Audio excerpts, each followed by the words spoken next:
Pode ir? Bem-vindo ao Direito em Ação, seu programa genial de direito. E avacaiar também, né? Nós hoje estamos com uma presença ilustre aqui, nosso querido colega Lúcio Adolfo, advogado criminalista que tem mais presença em plenário no Brasil, né, Paulo Marzano? É isso aí, bom dia pessoal, eu sou Paulo Marzano e esse é o Direito em Ação. Lúcio, muito obrigado pela sua presença, obrigado por estar aqui conosco, você sabe que você mora no nosso coração. E nós viemos aqui hoje para falar de Tribunal do Júri, é isso?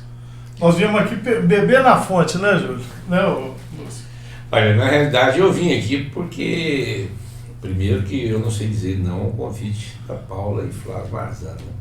E sempre que há esse desafio de conversar com os amigos advogados, buscando partilhar alguma experiência que a gente tem, isso sempre vai me levar para qualquer lugar. Então eu fico feliz, vou fazer de plano já uma confissão e uma declaração de amor incondicional que eu tenho com a Paula. Isso de vez em quando até um ciúme com o Flávio aqui, mas infelizmente eu não sei me furtar a minha sinceridade. Alguém já me falou que isso se chama sincericídio, né? Mas é sempre um prazer rever os meus amigos e usar esse canal maravilhoso de comunicação que o Flávio e a Paula colocam à disposição dos amigos. Lúcio, eu lembro de você na Milton Campos, você era algumas turmas na minha frente, assim, bem na minha frente, porque você é muito mais velho. E mais acabado também.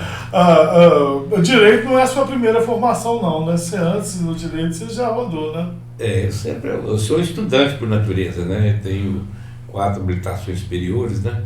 Mas eu larguei tudo para ser advogado e lá eu tive o prazer de conhecer o meu mestre, que é o Décio Fulgêncio, que me levou para o direito penal de forma irremediável, isso não tenha dúvida. E eu sempre tive essa vocação, não sei se é natural, mas uma preferência pela oralidade do direito. Eu acabei no Tribunal do Júri, antes mesmo de formar, já tinha feito mais de 300, 400 aparições no júri, acompanhado aqui por 2 excepcionais defensores públicos de Belo Horizonte tinha na época, que é o Luiz Gonzaga Machado no primeiro tribunal e o Reinaldo Gomes Armon. Então eu pude participar, eu tenho orgulho disso e às vezes eu falo que eu sou formado à sombra de alguns criminalistas de escola, mas na realidade não é à luz de determinados criminalistas. Estou me referindo a Ari Oswaldo, que eu tive o prazer e a honra, e eu sempre falo isso com o Fred, filho dele, que eu tenho um carinho imenso, mas eu aprendi com Ari Oswaldo, enfrentei e me submeti a aprender com Ari Oswaldo Campos Pires. Eu trabalhei com Jair Leonardo Lopes, um mestre, Décio Fulgêncio, Obregon Gonçalves. Então eu conheço realmente o que é o direito penal, nascido no Tribunal do Júri. Tive ali pessoas que começaram comigo, meus amigos, e que eu sou fã incondicional do Mauricinho Campos. Eu lembro do Leonardo Yaroshevski, que também começou conosco. Então uma trupe muito especial de advogados que nasceram, e nós criamos uma nova onda de direito penal, essa é a realidade. Quando eu cheguei, Marzano, eu não quero, vocês me interrompem porque advogado fala muito, mas eu não quero ficar sozinho aqui, mas um registro eu sou obrigado a falar. Eu entrei para a advocacia quando ainda se fazia críticas ao advogado, Paulo, advogado de porta de cadeia. Então eu vim com a intenção de mudar isso aí, um movimento que nós começamos lá em 2010, criando a Abracrim, participando da ABRAC, depois criando e participando da ANACRIM, mas sempre participando da luta pela OAB como conselheiro, como presidente de comissão. Então nós viemos numa luta que hoje eu tenho um orgulho de me sentir um pouquinho partícipe dessa construção, de ver os alunos saírem da escola hoje. E o primeiro passo, a primeira ansiedade, o primeiro sonho é ser criminalista. Olha só, Lúcio me contou que ele já fez 2.451 júris no Brasil, né? Todos os estados? Todos os estados. Não, eu tenho 3 estados que eu não fiz ainda. Eu não fiz no Amapá, eu não fiz em Roraima, e não fiz mais um estado do Nordeste, que eu não estou me lembrando aqui, mas eu já fiz em... Os outros todos já... E em Minas Gerais eu fiz júri em 586 municípios, comarca. Maravilhoso. Agora me conta o seguinte, foram 30 e poucos anos de júri. De lá para cá, você acha que tem melhorado, tem evoluído ou nada aconteceu? Eu acho que está acontecendo nesse momento um dos piores momentos, né? Como eu te disse, eu vi o Tribunal do Júri na sua glória maior, quando tinha Evandro, Lins e Silva, quando tinha Evaristo Moraes, Trancoso, eu vi o júri, Nabor, então eu participei dessa grande história. Vi as modificações de 2009, quando eu até escrevi a respeito, e eu acho que isso mudou um pouco os conceitos básicos do júri, e depois eu vi com essa fome, essa avidez que a juventude hoje busca no júri, mais por uma vaidade, isso eu tenho visto com certo prejuízo. Vejo alguns valores surgirem, estão confundindo um pouco oratória com júri, sabe? Eu acho que está faltando aí incorporar essa essência de oratória que eu estou vendo em grandes oradores aí. Tem jovens aí, o André Moreira Luz, o André Bartuli, eu vejo nomes novos aí, eu vejo o Zanoni, o Quaresma, que mesmo é posterior à minha história de início do júri, apesar de a gente ser contemporâneo de escola. Eu acho que ainda está faltando o pessoal incorporar, Mazano, essa história da estratégia. Nós não podemos ficar só nessa do discurso. Você acha que falta técnica? Desculpa. Não, eu ia falar exatamente. Você acha que o pessoal está levando muito mais para a área do show do que para a área da técnica? Porque é uma técnica muito forte a do júri. As teses de defesa têm que ser devidamente marcadas pelo advogado, até para questão de quesitação e tudo. E o pessoal acha que é só chegar e fazer um grande espetáculo de oratória e que está defendido a tese. Não é assim, né, Lúcio? Não é assim. Até vou fazer a defesa de um advogado que eu gosto muito, que é meu irmão de coração, estudando junto, estamos juntos em Fernando Saúde, que é o Hércio Quaresma Filho. O pessoal confunde um pouco as questões. O Hércio Quaresma Filho é um show trabalhando. É uma coisa diferente de você fazer um show ao trabalhar. O Quaresma, o jeito de ele trabalhar, a força, a emocionalidade contida dele, faz com que aquilo se transforme em show. E aquilo é inerente à pessoa é dele mesmo. E agora só que as pessoas estão querendo copiar. Ninguém nasce Hércio Quaresma. Ninguém vai ser Quaresma. Ninguém vai ser... Eu estou vendo, tem pessoas que têm valor, por exemplo, quer ver um brilhante tribuno que eu gosto, não é muito meu estilo, mas eu gosto da simplicidade do Zanoni, né? Eu tenho visto trabalhar lá no Sul o Merria, eu vejo o Américo Leal, eu tenho visitado o Jonavan aqui no Brasil Central, João Ricardo, mas eu acho que todos eles têm uma coisa em comum, uma preocupação com a imagem, que eu enfrento, eu estou nesse entendimento, sabe? Você acha que essa preocupação da imagem dele está indo de encontro com a preocupação com o réu, com a defesa do réu, com as consequências que o réu vai sofrer dessa exposição? Pegando gancho no que a Paula falou ali, uma coisa que a gente vê muito em tribunal do júri é o advogado entrando e muitas vezes ele não vê ele saindo fazendo a mesmo alarde, porque muitas vezes ele não consegue a efetividade na defesa, que é ou a absolvição ou então a redução das qualificadoras, a redução da pena. O show se transmite nisso sempre? Como é que é isso? Eu tenho uma certa preocupação com isso e vou começar fazendo um enfoque destacado. Eu tenho um grande amigo, que não é segredo de ninguém, que chama Bruno Cândido. O Bruno Cândido tem a facilidade de transportar ideias para as palavras e faz isso com simplicidade, com maturidade, que eu acho espetacular. Eu já vi ele em júri, sei como ele é, vejo sustentações dele. Por quê? Porque ele não se preocupa em ser espetacular. Eu acho isso bom. Eu vou te falar de um ídolo que eu tenho na advocacia mineira, que chama Marcelo Leonardo. Marcelo, eu copio dele, eu não tenho vergonha de dizer que sou cópia dele. Por quê? Porque aquela maturidade, aquela seriedade, aquela simpatia, a serenidade.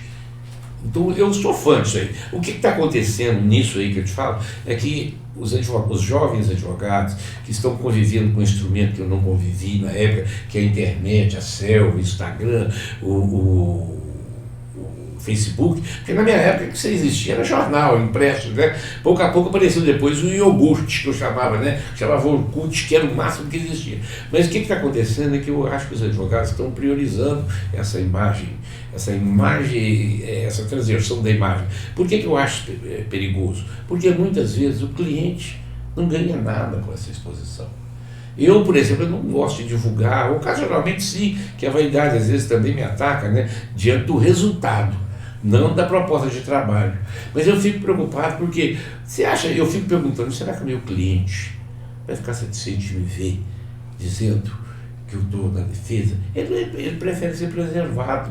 E muitas vezes isso faz com que ele retorne e enriqueça seu escritório e seu repertório. A partir do momento que vira show, que vira exposição sistemática de imprensa, eu acho que nós estamos agredindo um pouco o direito do cliente que nos contrata. É essa a questão que eu vejo. Agora, eu gosto muito e é natural, Marcelo Leonardo, e eu vou repetir aqui o nome dele, você só vê ele na imprensa saindo do trabalho. Na porta do fórum, depois do julgamento, na porta do STF, depois do julgamento, na porta do STJ, depois do julgamento. Isso eu acho maravilhoso. Eu, por exemplo, fui advogado da DC 43. Eu vivi ali um momento de espetacular emoção, para mim, em particular. Ele foi. Eu substituí Cacai na DC 43, maravilhoso amigo, maravilhoso criminalista, modelo de advogado que eu tenho como amigo, como coração, onde quer que esteja, eu vou repetir isso sempre, mas eu tive o prazer de substituí-lo. Mas foi um momento agradável. Por quê? Porque eu vi quando chegou Batóquio, Cardoso, ex-ministro, Cacai, Lênin Streck, a gama das advocacia criminal do Brasil estava ali sentado e eu era um deles. E representava exatamente o autor da DC 43, que era o Partido Patriotas, que havia se iniciado com o PEN, o antigo Partido Ecológico Nacional. O que eu achei de interessante ali? É que eu sentei na mais humilde das cadeiras do STF, na pontinha sentado, e a imprensa se levantava, fotografava, aquele barulho de câmeras, quando o Cacai chegava, quando o Cardoso chegou, quando o Batóquio chegou, o presidente do AD, Lamarck, aquela turma toda chegando. Mas chegou o instante que quis fazer a sustentação oral. E eu era o primeiro nome. Quando falou o advogado Lúcio Adolfo, a imprensa, de certa forma, se perdeu, porque eu não sabia ainda quem que era, né? E aí, para procurar, e aquele monte de fotografia, cadê ele? Eu tive que me levantar, pegar minha beca e caminhar até a coisa. Foi um momento de extrema glória pessoal. Isso foi uma verdade. Por quê? Porque simplesmente eu estava ali para o meu trabalho. E vi isso no Cacai, com a simplicidade que ele tinha. Ele transita como um príncipe entre os príncipes. Eu vi todo mundo, mas eram meus primeiros passos ali. Devo dizer que eu fui sempre acompanhado dessa amizade. Eu não faço segredo nenhum da admiração, do carinho e do extremo carinho que eu tenho. Nos me ensinaram, né? Eu fui aluno de Raimundo Canto, Sônia Diniz Braga, Ronaldo Garcia. E, gente, por favor, fui aluno o filho do Décio Gêncio, eu fui de Décio Gêncio, o filho do Décio Gêncio. Eu também fui aluno dele. Vou ser sincero, eu carrego em mim esse orgulho. Então eu tenho sido premiado pelo reconhecimento. Numa época que a Milton Campos era diferente, né? Assim, não tinha ônibus que chegava lá, eu, por exemplo... Eu sou da primeira turma, não tinha ônibus, eu já tive de ia de carona até o BH Shopping. Pegava carona ou BH Shopping. Eu pegava o BH. Deixa eu te falar alguns nomes, olha. Mônica Aragão hoje é desembargadora. Aquela moça, para mim, é o que há de brinco, a simplicidade, a grandeza. Somos da mesma turma, sofremos de barro, descer aquilo ali, sem ônibus, o ônibus não ia lá em cima. Não. Sabe? O Quaresma mesmo, dessa turma, outros que se fizeram um grande no trabalho também, todos eles, nós viemos da Milton Campos, mas o que havia na Milton Campos de espetacular é que nós vivíamos Milton Campos. Nós fomos alunos do Lakovski Dolga, fomos alunos do Haroldo Plínio, do Haroldinho, do Paminon da Sugêncio. Nossa, a coisa era maravilhosa. Então nós criamos uma história própria do jeito. Tia Neida do Rebouças, não é isso? Eu lembro, sim, é verdade. E recente eu tive uma festa aí, que nós encontramos alguns amigos comemorando 33 anos de formado, e a gente vê que é a passagem do tempo. E isso me traz de volta a pergunta que você me fez, a evolução do Tribunal do Júri. No Tribunal do Júri nós temos que aprender o seguinte, e eu sempre digo isso algumas vezes que eu sou convidado a fazer em palestras, Flávio, é que as pessoas têm que entender o seguinte, eu não espero que a oratória vai convencer 7 pessoas ali. Ali não tem 7 idiotas que você vai falar bonitinho e vai convencer ninguém. Eu falo para todo mundo, você não é capaz de ir numa padaria e falar assim, senhorita, eu quero levar 2 pães, você me traz a manteiga, um pacote de leite. Isso é natural de você falar, isso é uma comunicação. Se você chegar lá e querer fazer algo assim, gentil donzela, por favor, você pode me preparar 3 pães daqueles do tipo francês e me trazer uma bandeja. Não converso com ninguém. Eu tive um modelo desse tipo. Um amigo meu que foi fazer seu primeiro júri, Paulo, sabe o que acontecia? Ele chegou e pediu para passar o fim de semana comigo em casa, no fim de semana, para mim dar alguma dica. Eu já tinha alguma experiência de júri, que eu era auxiliar da Defensoria Pública com o Reinaldo Armon, e ele levou o processo no fim de semana, tomamos uma cervejinha no sábado. Ele explicou o processo, falou para mim, eu falei para o senhor Eduardo, vai dar tudo certo, vai tranquilo, desse jeito você não tem que perder não, vai tranquilo que você vai ser bom. Menino muito simples, sabe, moreninho, né, sempre se vestiu muito direitinho, mas muito simples, né. E na segunda-feira, que era o júri, eu passei lá para ver o estante. Chegou lá, não reconheci ninguém. Por quê? O Eduardo estava vestido com uma beca debruada de renda do pescoço até lá embaixo, uma tarja vermelha de 3 palmos aqui assim, cobrindo o peito, e um sapato que tinha um bico azul, e começou o júri assim, alia jacta est. Meu Senhor. O júri, 19 anos. Aí ele depois perguntou onde eu ia, eu falei assim, não pode Do início ao fim. você não foi pro júri. Escuta, você não levou o que você tem de mais brilhante, a sua simplicidade, a sua capacidade de comunicar-se. O júri não é um discurso, esse negócio de oratório não funciona. Você tem que conversar. Você não consegue chegar numa namorada, numa mocinha para namorar, um amigo para tomar uma cerveja e conversar, porque você não é natural assim. É isso que convence. Eu lembro de Lavoisier, uma expressão espetacular dele, que fala que a verdade é como um diamante, desmoraliza qualquer um que tentar copiá-lo. Então o júri é isso. Tem horas, claro que tem técnicas, tem hora que eu acho que tem gente que pensa que o júri é uma cena de gritos. Eu não concordo. Um teatro. Aí E muitas vezes, eu vou falar só para terminar, muitas vezes o silêncio não mais. Quer ver? Você chega dentro dos jurados baixinho. Eu fiz isso uma vez contra o Chico Preto aqui no tribunal. Aliás, o Chico é outro grande amigo. Eu comecei a falar baixinho para os jurados. Seus jurados. O que acontece? O jurado se debruça para ouvir, porque não está nem ouvindo. Claro que tem hora que você tem que se afastar para falar mais alto, você quer dar ênfase. Você não pode ser monocórdio. Agora, o discurso pronto, aprenda a falar, tire a mão do bolso, e você olha para o lado, faz isso, não funciona. Então, vamos algumas coisas que algumas pessoas sempre perguntam. O seguinte, eu, por exemplo, eu que estou novo, começando agora, não tenho experiência nenhuma e tal, quero se eu quiser começar a mexer com o júri. Tá rindo do meu cabelo. Aí eu assim, tenho você como o ideal de uma pessoa bem sucedida no júri. Para que lado que eu vou? Primeira coisa, vou estudar processo penal, vou estudar processo penal do júri, vou lá para a penitenciária ver se arrumo alguém para eu patrocinar a defesa. Como é que eu me encaixo? Como é que eu começo no júri? Primeira coisa que eu acho obrigação, isso é certo, eu tenho dito isso para todo mundo, aprender processo penal. Não tem jeito de fazer justiça. É isso que o pessoal confunde. Você se preparar é a primeira coisa. Primeira coisa, é o seguinte, e eu quero um conselho, que é algo, faça o que eu digo para todo mundo que pega. Pega o Código de Processo Penal, na parte de júri, foi o exemplo que você deu, artigo 406, copia ele à mão no caderno. Copia a mão.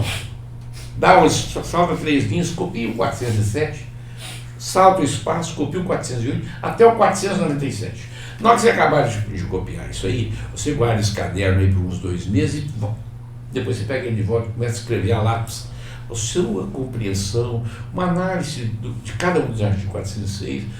Na hora que você sair daí, filho, você fica quase que imbatível em processo penal para júri. Você pode fazer isso com o processo inteiro, o processo penal inteiro. Mas aí você já sabe o processo, já tem uma análise. Segundo, vai assistir alguém trabalhar, vai aprender o que ser, nossa, antipático aquilo, não faça. Que bacana, que simpático, faça. Aprender é isso, né? Agora, o tribunal do júri não é lá um lugar para você fazer bonito, você pôr uma roupa escandalosa, ou uma moça para ir com a saia curta, cruzar a perna, e nem o outro colocar um terno muito bonito e fazer pose de artista. Isso não é isso. Lembre-se que você não está ali para se defender. Tem um cidadão sentado ali no pelourinho no banco dos acusados. A vida dele está em jogo, é um momento grave. Esses dias recentes eu fiz a defesa de um rapaz, também advogado aqui, aí ele chorou copiosamente no meu ombro e agradeceu. Eu confesso para vocês que isso me emociona até hoje. Isso me faz chorar, sabe? É porque eu vivo a angústia pelo júri. Eu não vivo a festa do júri. Na hora que eu vejo ler 1-1, 2-1, 3-1, os quesitos, isso tudo ainda me apavora. Eu ainda fico de mão gelada na hora que vai começar o plenário, Paula. Eu acredito. Quando passa a palavra, eu gasto 2, 3 minutos, sabe fazendo o que, Flávio?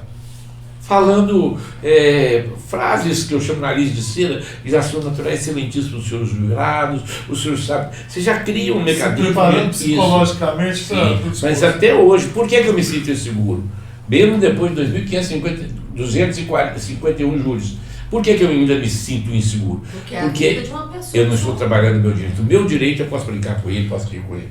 Isso, aí você foi num ponto, Lúcio, que eu acho que é fundamental, que é da advocacia criminal. Eu falo que o advogado criminal ele tem que ter mais do que técnica, ele tem que ter compaixão. Ele tem que se colocar no lugar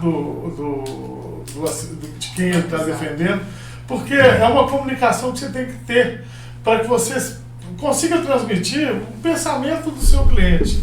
E aí você tem que enxergar. Aí, a preparação do júri, como é que é? Porque tem advogado aí que conversa fiado, que fala que, não, isso daí eu dou uma lida no processo antes do júri. Meia hora meia hora antes, vou lá e faço o show. Eu estou falando isso aqui, vou até te perguntar só para constar, é verdade? Claro, tem dois aspectos que eu falo. Duas expressões, os dois lados antagônicos, também tem as extremidades dessa história. Primeiro, eu vi recente, eu e a Fernanda Faria, minha namorada, conversávamos sobre isso, alguém falando assim, ligou para conversar com um amigo nosso que teria um júri no dia seguinte, e a secretaria falou, hoje não pode. Ele está em estado de júri. Igual o Ivete Sangalo que fica em estado de júri. Eu falei assim, isso é uma loucura. Isso alguém pirou, alguém bebeu, pelo amor de Deus. O outro fala assim, o que você está fazendo 3 horas da madrugada? Eu tenho que sair, vou parar de tomar agora que eu tenho um júri amanhã às 9. E eu ainda tenho que dar uma lida no processo. Aí eu fico assim, gente, eu sou tão burra, porque se eu for entrar para um júri amanhã cedo, eu tô lendo o processo, anotando, fazendo cola, né? A gente se sente até Mas eu quero dizer o seguinte, nós não estamos generalizando que os advogados fazem isso. Eu quero dizer que há modelos desse tipo, né? Eu vejo um ou outro mais afoito aí, mas eu vejo que o futuro do júri depende muito da defesa do júri. Eu tenho ministrado através da ANACRIM, eu sou presidente da Comissão Nacional do Júri da ANACRIM, e eu tenho lá um Fórum Permanente de Defesa do Júri, onde eu tenho feito algumas palestras rápidas de 1 minuto, 1 minuto e meio, e também eu intercalado por algumas coisas, dando dicas que o pessoal não vê, que não vê o dia a dia, não sabe. Tem pessoas que ainda hoje, para fazer resposta escrita, ainda rola as minhas testemunhas da acusação. Eu fico, se essa testemunha chegar em plenário e bater no seu cliente, como é que você vai contraditar ela? Ela é a sua testemunha. Tem pessoas que ainda vão conversar com o júri. Olha, eu acho que as pessoas precisam aprender o seguinte, júri não é um teatro, porque senão Fagundes, Estênio Garcia, Fernanda Montenegro, essa turma ali tinha resolvido o problema. Falando nisso, eu tô doida para te perguntar uma coisa, mas eu vou ter que perguntar com um certo cuidado, né? Porque, enfim, a gente, não é sempre que a gente enfia o dedo na ferida e roda. Hoje eu não vou fazer isso. Rodar não. Quando a gente nos depara com uma situação no tribunal do júri, onde o advogado e o promotor entram num embate pessoal, ofendem-se reciprocamente e o advogado acaba usando aquilo para paralisar o júri e deixar o plenário, você acha que isso faz parte da defesa? Pode ser usado como plenitude de defesa ou é um estratagema menos técnico, vamos dizer assim? Eu acho que tem momentos que o júri proporciona, né, deixa acontecer possibilidade que a gente não prevê. É o imponderável que acontece. Então a gente tem que estar preparado para tudo. Então o júri você tem que ir preparado, tranquilo, bem alimentado, bem vestido, aparência é muito importante. Agora, a estratégia que você vai adotar, ela deve estar desenhada, você tem que ter alimentos. Agora, se o momento te proporciona a utilização de uma resposta ou de uma participação diferenciada, assim, no caso específico que você não quis enfiar o dedo na ferida completamente nem rodar, você acabou por fazer, porque nós estamos aqui no programa que é advogados que sabem, nós estamos sabendo o que estamos falando. Olha, eu quero dizer o seguinte, eu sempre fui conhecido por combater, por ser muito combativo no plenário júri. Eu trabalhei com patentes, trabalhei com João Mendes, com Alceu, Toné, Elcio Valentim, promotores, olha, o Ruth Liz, eu trabalhei com o Ronaldo César Faria, eu enfrentei júri no Brasil inteiro. Nós sempre nos enfrentamos, nos combatemos, é um debate de ideias. Se pessoalizar, quem perde? Pois é. O réu que está sentado lá no Pelourinho. Essa é a questão. Então, outra coisa, se você estiver usando isso como estratégia para adiar o júri, isso é uma loucura, porque você não é obrigado a adiar. Outra estratégia que eu detesto, que eu sou contra, eu acho burra. Abandono de plenário. Você sabe, gente, se você tem uma nulidade que inviabiliza o processo, fala para a juiz de excelência, põe no papel. Por gentileza, registra, lança o protesto e vai fazer o júri. Se você perder, você tem aquilo gravado. Se você ganha, quero ver quem vai gritar. Então a estratégia mais simples é faça o júri. Mas não deixa precluir o exercício do direito de garantia. Chega para o seu cliente e fala, olha, está errado isso. Recente aconteceu isso aqui no primeiro tribunal do júri. O juiz queria fazer, brigou e criou situação. Então tá, mas por favor, põe no papel. Quem teve que pagar a despesa foi ele. Por quê? Porque o tribunal reconheceu a nulidade. E agora, e quando você tem a nulidade, ainda ganha o júri? Porque acontece muitas vezes. O juiz, o tribunal do júri, o conselho de sentença vendo, fala, gente, o juiz está sendo injusto. Eu acho que o promotor está sendo exagerado. Isso vai a seu favor. Você usa a seu favor. A única coisa que você não pode é precluir no direito de gravar. Registrar, constar eu até chamei você de júri, você personificou o júri agora. Ô, Lúcio, na minha época, quando eu comecei a advogar, tinha um ditado que falava que o que acontece no júri termina com o júri, né? Porque você quer e tal. Aí eu queria que você falasse, geração mimimi, júri. Porque hoje está difícil, eu vejo lá, às vezes o cara... Uma coisa simples que era para resolver ali. Às vezes um cara, doutor, vai plantar batata e me esquece, acabaria ali, o pessoal estica aquilo e prolonga e tal, e quer chamar a comissão da ONU para investigar se o cara... menos, né? Eu sei, de novo nós vamos cair, mas então eu vou ser mais objetivo. Estamos falando aqui do episódio envolvendo uma advogada e um promotor aqui no segundo tribunal do júri que levou essa questão. Deixa eu te falar uma coisa. Eu conheço aquele caso, conheço o promotor e conheço o advogado. Tenho certeza que tudo ali foi uma questão de exacerbação em plenário, que ninguém queria ofender ninguém, nem passou. E eu sei porque eu conversei com as duas pessoas do lado. Bom, o promotor é uma pessoa maravilhosa que eu conheço. E o que ele falou, dentro do contexto do júri, eu não acho criticável, não acho exagero, nada. Entra mais nesse quadro de mimimi que você falou. Porque, veja bem, quando alguém me chama assim, já me chamaram, é aquilo lá é um galinho garnizé. Eu estou ouvindo o garnizé. O garnizé é o que luta, o que briga, o que cisca, o que... Bom, eu não estou ouvindo... É um reconhecimento de uma característica de luta sua. Então eu não estou chamando ninguém de galinha. Eu te chamo de galinha garnizé porque você é mulher. Não é por causa da sua de sexualidade, não tem nenhum aspecto, né? Mas as pessoas também têm sensibilidade própria, gente. É um assunto que eu conversei com você antes de começar esse debate. Tem valores que são pessoais. Então, a advogada, para ela, isso pode ter... intimamente falando... Intimamente pode ter... Eu entendo. Agora, faltou humildade, faltou serenidade para os dois lados das questões chegarem e se aproximarem e dizerem, olha, foi só em plenário, me perdoe, não há desrespeito nisso, faltou compreensão. E isso aí eu tenho certeza que não foi do promotor, que o Chico é uma pessoa humilde, uma pessoa simples, e eu vou falar isso para quem quiser ouvir, eu não faço segredo. E já que você tocou nessa questão do mimimi, se você me deixar falar mais um pouquinho, eu tenho entendido que o mundo não está preparado para discutir algumas questões. Por que eu digo isso? Você me lembrou, Paula, muito bem, que eu venho do Tribunal do Júri há muito tempo, há 32 anos, quando ainda se discutia a legítima defesa da obra. Pois é. O que acontecia naquele tempo? O caso do adultério, que o crime o adultério era crime previsto com a penal, tipo penal. Então, quando o homem era traído, isso era exposto publicamente, ele matava a mulher, ou tentava matar a mulher, qualquer coisa, e fosse para discussão no plenário do júri, admitia ser legítimo a defesa da honra. Eu lembro de um caso fantástico, eu não quero citar, que eu trabalhei nele ao lado de Décio Urgência e Oswaldo Campos Pires, então que, determinada altura, o advogado que estava trabalhando na acusação pelo Décio falou para o advogado da defesa, que era o Ariel Oswaldo, dizendo assim: o senhor quer convencer os seus jurados que a honra de seu marido fica no meio das pernas da mulher dele? Então, a partir daí, houve uma certa renovação de entendimento, entendendo que a honra era algo subjetivo e pessoal, que não podia ser transferido. Bom, e a evolução do STJ, do STF, do conceito social, veio afastando essa tese, de forma tal que ela passou a não ser admitida no Tribunal do Júri. Aí a próxima pergunta.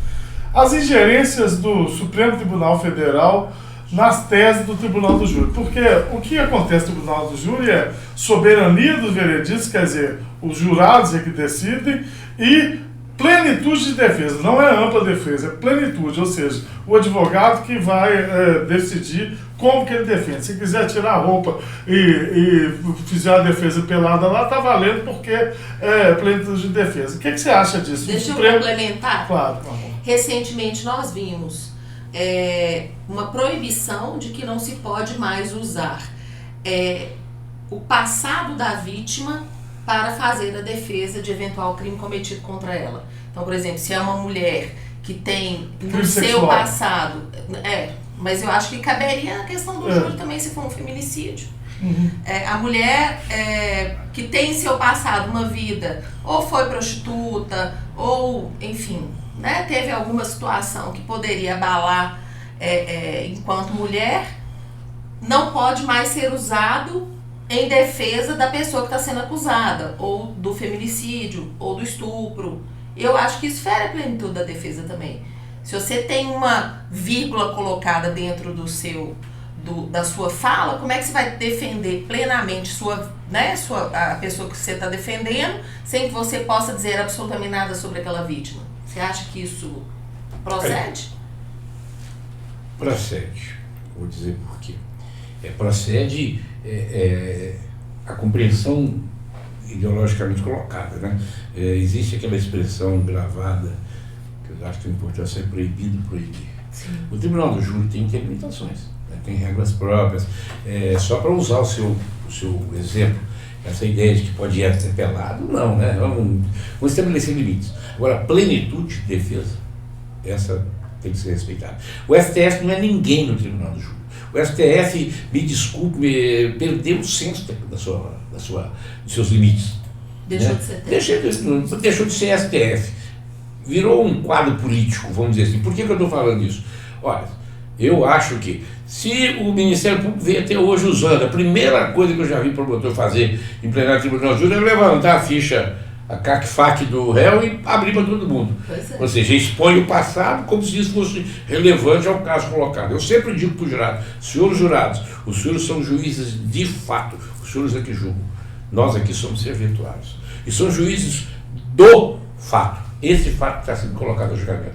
Os senhores não são juízes do passado, da conduta anterior de ninguém. Agora, os senhores têm direito de saber a realidade histórica da vítima, como tem direito de conhecer a realidade histórica do acusado, para que possam, como juízes leigos, conhecer as nuances de participação da vítima, porque nós temos teses aí que usam, que tratam da questão da participação da vítima. Nós estamos falando de concorrente, de culpa concorrente, nós estamos falando de responsabilidade subjetiva pela causa.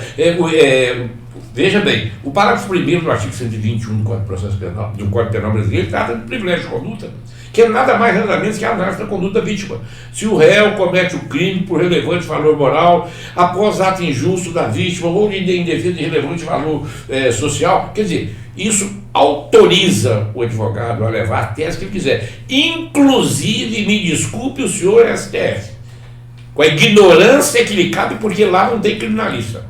Quem está escrevendo o direito criminal no Brasil hoje em dia são os juízes de segunda instância que são convocados para serem assessores dos ministros do STF. Não tem um criminalista de escola de formação do STF. O STF está imiscuindo onde não deve quando se trata das questões do júri. Qualquer um pode levar. E eu vou te dar um exemplo, a razão maior. Bom, na época que existia a legítima defesa da honra, que foi afastada pelo conhecimento da responsabilidade subjetiva do próprio agente, dos seus valores pessoais e íntimos, não se tinha a criminalização de alguns crimes que hoje tem. Crime de racismo, de ofensa à comunidade gay, negro, etc. e tal. Ora, a lei, a evolução legislativa, a evolução social levou a reconhecer como criminosa, criminalizar algumas condutas de honra. Então, se é um valor protegido pela lei, chamar alguém de negro, de viado, etc. e tal, nós temos que entender que isso é um valor que pode ser protegido pela legislação também. Isso é tão grave, ofender a honra, a honorabilidade, a conduta das pessoas, que isso se transformou em crime. Por que isso não pode ser levado ao Conselho Popular para análise disso aí? São conceitos que eu quero que meus amigos advogados se empenhem em voltar a repetir. Levem a tese da legítima defesa da honra para o plenário. Aí você tocou num ponto, Lúcio, que é verdadeiro e eu chamo muita atenção isso no direito administrativo. O quê? Nós temos a cultura do crime contra o patrimônio material, que é roubou meu carro, roubou minha moto, latrocínio, assalto. Agora, do patrimônio imaterial, a gente não tem a cultura. Um crime, por exemplo, de corrupção, um crime, por exemplo, um crime contra a honra, então, são crimes que são mais banalizados. E, na verdade, o tipo penal e a agressão ao bem jurídico da pessoa que está sendo vítima é tão grave quanto. Você foi num ponto, assim, maravilhoso. Você quer ver uma coisa? Artigo 121, caput, matar alguém. Beleza. Pena de 6 a 20. Bom, quando isso, em 1991, quando se promulgou a Lei 8.072, que trata dos crimes hediondos, eu fui a primeira pessoa a escrever sobre essa lei. Numa época que, para fazer o acompanhamento legislativo da evolução da lei, eu tinha que ter um amigo lá que ia todo dia tirar xerox para saber que não tinha computação, não tinha isso tudo não. Então eu escrevi, antes da lei ser promulgada, eu escrevi o livro Pequenos Comentários à Lei dos Crimes Hediondos, que quem prefaciou para mim foi nada mais, nada menos que o Ronaldo Garcia Dias. Um mestre. A simpatia colocada em pessoa e conhecimento sobre as beiradas. Eu tenho amigos aí que eu falo logo, Léo Marinho, nossa senhora, Silvano Lourenço, são pessoas que são contemporâneos, que eu vou citando aqui pouco a pouco, que a saudade vem me apertando, né? E eu te falo. Mas o que acontece? Nós não estamos vendo é que há uma aproximação dos valores humanos, dos valores jurídicos. Ninguém hoje em dia lê, parceiro. Escuta, tem um livrinho desse tamanhozinho que chama dos delitos e das provas do Beccaria. Ninguém lê, os caras estão mal acostumados a ler só o que o Google falou. E aquele do Canelucci, as misérias, da gente sentar lá no último degrau. Eu instalei um costume que hoje virou nacional, que ninguém fazia, é que na hora da leitura da sentença, eu ficava ao lado, comecei a ficar ao lado do réu. Acho que aquela sentença tinha que me atingir também, pela eficiência ou ineficiência, pela ausência de esforço, qualquer coisa. Eu estou falando da compaixão do advogado criminalista. Então eu comecei, na hora de ler a sentença, me postar ao lado dele. Hoje em dia já se faz isso no Brasil inteiro. Comecei uma briga surda e ininterrupta para que nós estivéssemos sentados na mesma altura do Ministério Público. Tenho conseguido, nós estamos conseguindo, porque você chegava ali no primeiro tribunal, por exemplo, ainda tem isso, né? Você chega lá, mas está dando uma melhoradinha de pouco a pouco, mas você chegava lá, está o juiz sentado ali, e à direita dele, ao lado do Todo-Poderoso, o Ministério Público. Você já entrava difícil. Isso fora quando eles colocam policial lá e outros. Não, tem, dentre outras, né? Olha, então o que está acontecendo que na realidade nós precisamos ver é que está faltando estudo e principalmente que nós, advogados, tenhamos coragem de nos colocar. Repita, se o juiz impedir de colocar a sua tese de legitimação da honra, manda consignar e vamos começar uma luta maciça, fazer chegar no STJ, ultrapassar o STJ e chegar no STF. Por quê? Porque a defesa tem que ser plena, ampla e restrita e ela tem que ser modernizada pelo nosso. Outra coisa, nós estamos criando hoje jurisprudência de cima para baixo. Você pega um Fux, pega o Toffoli, pega qualquer ministro lá que nunca veio no júri na vida, Nunca. Estão fazendo jurisprudência. Jurisprudência, gente, é outra coisa. É o seguinte, é a experiência de nós advogados, dos promotores, os juízes de primeira instância, das instâncias iniciais, para as intermediárias, para as especiais, para as capitais, e formando e solidificando o entendimento a partir do entendimento social. Agora parece amanhã um Zanin, que antigamente era só advogado, ninguém sabia onde, para fazer uma jurisprudência, consolidar o nosso corpo. Gente, isso é que eu não quero. Eu quero que nós tenhamos coragem de começar a luta. Hoje amanhã eu e Marzano, depois de amanhã eu, Marzano e Paula, depois de amanhã vai Fernanda Faria, depois o Bruno Cândido, depois todo mundo, e um grupo ou multidão. É isso que nós temos que fazer. O que nós estamos aceitando as coisas hoje sem discussão, que ninguém lê. Olha, eu vou te dar um exemplo. Criou-se aí há algum tempo a questão do dólar eventual. Isso me aterroriza. Antigamente o dólar eventual foi traduzido nos primeiros julgamentos aqui em Minas Gerais, depois foi discutido em São Paulo, em outros casos também que eu acompanhei, onde eu vi o seguinte: o que é o dólar eventual? Quem concorre para o crime de alguma forma, busca o resultado, ou assume o risco de produzir o resultado. Perfeito, natural. Um cidadão que sai de casa com o carro sem freio, consciente disso, e vai dirigir o carro dele em determinado lugar, ele está assumindo conscientemente a possibilidade de um resultado, tá certo? Agora, um cara que deixa o rabo de cachaça, desculpa a expressão, mas eu não vou perder minhas características do dia a dia, mas vai lá e toma todas, e sai dirigindo o carro dele. Você pega ele na hora da festa, o pessoal toma a chave dele, ele briga, está tão todo, está até babando, tanto tonto, ele briga para levar a chave, ele vai, atropela e mata alguém. Bom, é um crime de responsabilidade. Mas eu quero saber, há alguma consciência de que ele esteja assumindo o resultado? Se ele está bêbado, se ele está bêbado ou drogado. O elemento subjetivo nunca é discutido em plenário. Eles querem discutir vontade, intencionalidade, tudo bem. Agora o cara bêbado, todo mundo sabe, ele está embriagado, ele não está nem conversando, ele está babando. Aí você vai falar que ele assumiu o risco? Não, ele não assumiu o risco. Ele é responsável pelo resultado, continua tudo. Mas ele não tinha como assumir, não tinha consciência. Mas é culpa, não é dolo. Sim. E o que está acontecendo? Ninguém discute isso. É a mesma coisa daquela Boate Kiss, quando os donos foram processados por dólar eventual ali. Eu na época, eu li e falei, gente, mas e é mais ou menos o que você está falando. Assim, gente, o cara é empresário, ele construiu e tal. Será que ele falou assim, não, foda-se, desculpa a forma de falar, mas se o cara vai soltar um negócio aqui, vai queimar, vai matar todo mundo? Isso nunca nem passou na cabeça do sujeito. O que está acontecendo é o seguinte, porque para reconhecimento do dólar eventual nós precisamos ter 3 elementos, né? É a previsibilidade que é o mais importante. Era previsível, mas era querido. E outra coisa, o nível de consciência dessa previsibilidade. É que ninguém quer discutir isso, está todo mundo preferindo ir para onde? Fica mais simples. Outra coisa, começou agora, graças a Deus, eu vou fazer aqui um elogio claro e sistemático ao STJ, o Tribunal da Cidadania. Dentro do quadro que nós temos colocado aí, o STJ é o mais compreensivo a essas questões colocadas. Nós temos visto aí o trabalho de Schietti, Sebastião Reis, o Reinaldo Soares.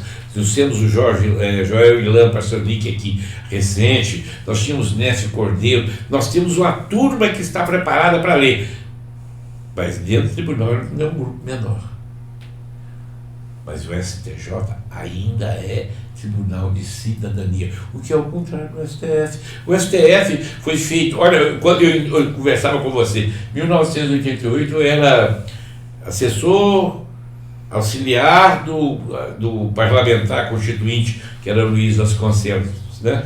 E eu acompanhava, e eu vi quando se criou a STF, a Corte Constitucional. Eu perguntei cá comigo, e veja que ninguém nunca se perguntou, nunca questionou isso. Como que é?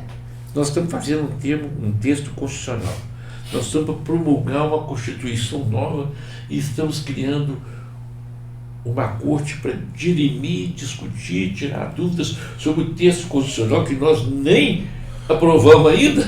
Eu fiquei ao contrassenso. Aí depois eu vi notório saber jurídico. Olha, tudo bem, seria interessante, né? E até acho que o conceito de notório saber jurídico, desde que não seja penal, Por quê? Porque, veja bem, as questões constitucionais levadas ao STF, hoje a Corte Constitucional virou uma corte penal. E outra coisa, formada sem formação de criminalista. Tá. Aí então você vai num outro ponto que eu vou mexer na ferida. Ativismo judicial do STF. Porque a gente já brigava com isso, eu brigo com isso tem 20 anos, na época que Gilmar Mendes inventava a doutrina nova. Tá, e muita gente, não, tal, o Congresso não funciona, o juiz tem que preencher as lacunas, isso e aquilo, aquilo outro. Eu acho um absurdo. O que você acha? Eu acho apenas que eu não chamo de ativismo judicial, eu chamo de ativismo político. Né? Por que eu vejo assim? Eu acho que o Gilmar pode ser pró-Lula, eu acho que o Alexandre pode ser pró-Bolsonaro, eu acho que todo mundo pode ter sua tendência. É igual eu sou auditor no Tribunal de Justiça Desportiva e quero até deixar aqui um cumprimento a Juliana, nossa presidente, e aos meus amigos auditores lá. Mas eu veja bem, eu posso ter a minha opinião, eu sou Cruzeiro e eu sou Atlético, tudo bem, mas na hora de julgar, exige-se a isenção do magistrado, o julgador, o cara. Agora o que nós estamos vendo aqui, um cidadão falou assim, como o Barroso falou assim, nós ganhamos, nós quem? Estou pensando aquela piada no juiz de futebol que tinha aqui em Minas Gerais, o Cidinho bola nossa, tinha um jogo do Cruzeiro e Atlético, a bola saiu, o cara perguntou, de quem que é lateral? O Cidinho, nossa! Ele nem tinha a bola do Atlético. Quer dizer, isso está parecendo, perdeu o Mané. É um absurdo. O que está acontecendo é um absurdo dos absurdos. O STF virou um poder constitucional, não. Então, um poder ditatorial. Eu convido os meus amigos advogados a se unirem. Porque, veja bem, eu estava num grupo desses de amigos que a gente conversa esses dias, só para terminar, porque você tem que me interromper mesmo. Mas eu fico olhando assim, eu vi uns são a favor ou contra federal no indiciamento do Bolsonaro. E falou assim, eu peguei, alguém perguntou, mas a Polícia Federal errou na quantificação, na questão da valoração das joias. Um gritou assim, errou, mas corrigiu. Eu perguntei, mas ele errou quando disse o Lula também e não corrigiu. Eu vi você falando isso. Mas o pior não é isso não, é que nós temos que entender que advogado criminalista defender e ficar só porque ele interessa casuisticamente do ponto de vista político a Polícia Federal, uma polícia que nós enfrentamos no dia a dia, que nós vimos os abusos do dia, aí eu vou defender ela porque atingiu o meu partidário. E eu vou ficar contra ela porque... Então aí você foi no ponto que eu queria que você fechasse a entrevista com isso. Nós somos de uma época, pelo menos ideologicamente, que o advogado, ele que colocava limite nos poderes constituídos. Porque é o advogado que legitima toda a aplicação do judiciário. Porque quando o advogado briga pelo cliente de um jeito ou de outro, ele está legitimando aquilo que o judiciário falou. Esse enfraquecimento dos advogados e das prerrogativas do judiciário, dos advogados, isso é reflexo do quê? Da advocacia, do excesso do judiciário? Faz uma análise disso para nós, Lúcio. Olha, o que eu vejo, primeira coisa é o seguinte, ninguém precisa ser juiz para ser advogado. Ninguém precisa ser promotor para ser advogado. O inverso é verdadeiro. Ninguém pode ser juiz sem ser advogado, ninguém pode ser promotor sem ser advogado. A qualidade dos juízes ou a qualidade dos promotores tem que ser reflexo da qualidade dos advogados. Eu venho de um tempo em que eu me lembro do caríssimo desembargador, juiz, muito amigo da minha mãe que morreu durante a Covid, que foi o Adilson Lamounier. Eu havia tido uma discussão séria com ele sobre algumas questões antes da audiência, etc. Mas discutimos com respeito, né? E o que foi? Mas eu entrei para a audiência com ele, eu fui tratado como advogado. Então, eu me lembro de você discordar. Eu menciono Paulo Calmon aqui no Tribunal de Justiça de Minas Gerais, né, que você vai lá e não concorda com ele, mas é respeito, carinho, decência. Vanderlei Paiva, pega Dorcal. Não, estou dando exemplos, não estou dizendo que não tem um ou outro, não, porque na realidade é a grande maioria. Então, o que está acontecendo é que hoje em dia, o interior, nós acovardamos. Eu vejo advogados do interior buscar apoio em advogados de Belo Horizonte da prerrogativa, quando de assuntos que eles deveriam e poderiam resolver com postura de advogado e de homens. Chamar o magistrado, excelência, me desculpe se eu exagerei, eu fiz algo errado, existe algo que eu possa corrigir, o senhor me permite, mas eu entendi mal. Ou seja, eles preferem buscar o enfrentamento da prerrogativa. Eu acho que a defesa da prerrogativa, e sei da sua luta pelas prerrogativas junto com a Paula, mas eu acho que os advogados precisam aprender que eles têm poder e força para defender as suas prerrogativas, como têm de defender seus interesses. O que está acontecendo hoje é que nós estamos preferindo fugir e passar a bastante para os outros. Eu acho, hoje em dia o cidadão procura advogado, procura o juiz da capital. Por quê? Porque o advogado do interior não vai brigar com o juiz, porque ele tem outros casos, porque não vai enfrentar o promotor, que depois de amanhã. Então, está faltando uma visão. O que eu acho que nós precisamos fazer é reconquistar o espaço. Vou te falar por quê. A OAB sempre foi o baluarte representativo do que era digno e democrático. Por que nós perdemos hoje esse espaço? Somos a quinta, sexta instituição por aí afora. Por quê? Porque nós perdemos o grau de representatividade. Recente, na última eleição, eu vi um grande discurso do Sérgio Leonardo, presidente do AB, nosso presidente do AB, porque mesmo que eu não tenha votado com ele em seu notório público, ele não vai deixar de ser meu presidente do AB. Né? E eu tenho carinho pessoal, a gente se encontra com cortesia. Mas ele, quando eu vi a bandeira dele assim, não há reeleição, e eu vou para dentro do Conselho Federal para brigar contra isso, passou a ter minha admiração. Porque é preciso que nós reconquistemos o calibre, a força que a OAB tem. E para isso nós precisamos fortalecer quem? O advogado. Individualmente. Sabe por quê? Aquela história de John Doe, ele fala naquele livro do Ernest Hemingway, isso é só para terminar, eu acho maravilhoso isso e cabe oportuno. Que quando um continente perde uma ilha, não é só um continente, não é só a ilha que se perde, é todo o continente que perde. Quando a sociedade perde um indivíduo, não é só a família dele que perde, é toda a sociedade. Portanto, não me perguntem por quem os sinos dobram, eles dobram também por ti. Lúcia, ô Lúcia, espero que você volte muitas vezes. Tá, vou contar com você muito. Pra você dar aula pra gente aqui. Não é aula, é esse papo de amigo mesmo, de para isso, irmão mais velho, né? Bem mais velho. Mas se você garantir que a Paula está aqui, eu venho. Estarei. Obrigada, viu? Muito obrigado, viu, Lúcia? Pessoal, curte, compartilha, dá um toque aí no sininho.